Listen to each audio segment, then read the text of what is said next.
Deputy McGrath, please. 1 minute.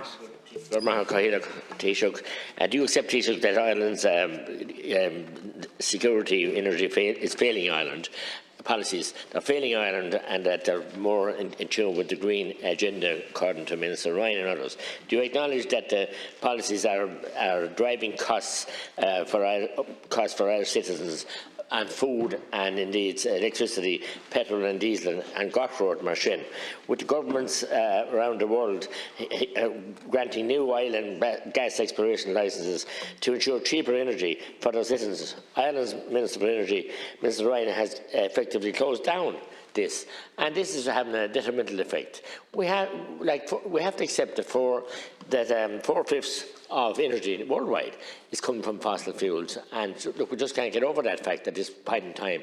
So we can't be the outliers here saving the world while we're penalising our citizens in an enormous way and putting them into penury, and all small business and everybody as well. So it's just not doable, and it's a policy that's bringing us into deeper failure and sheers and cul-de-sac more.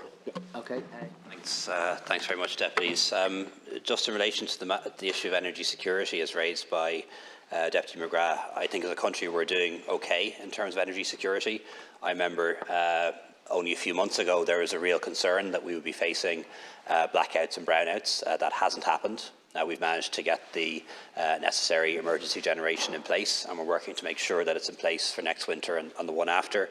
We do have 90 days worth of reserves for petrol and diesel and kerosene and oil, which is really important too, and we are examining whether we need to supplement our gas security with LNG, but we have two sources of gas, the two pipelines coming from the UK and the Carb gas field of our own.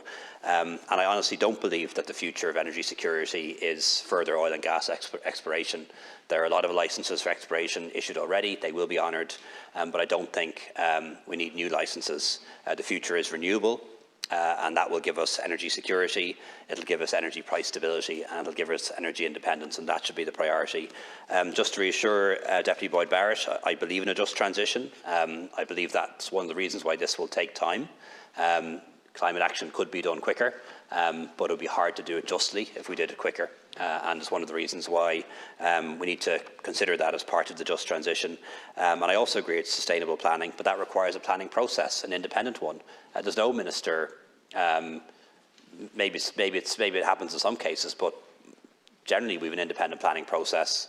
The arguments are heard from all sides, and then independent planners make a decision on what the right thing is to do. But, you know, Deputy, you were cheeky enough to tell me what you think I think. Let me tell you what I think you think. And it's just find any excuse to oppose anything, and there's always a reason.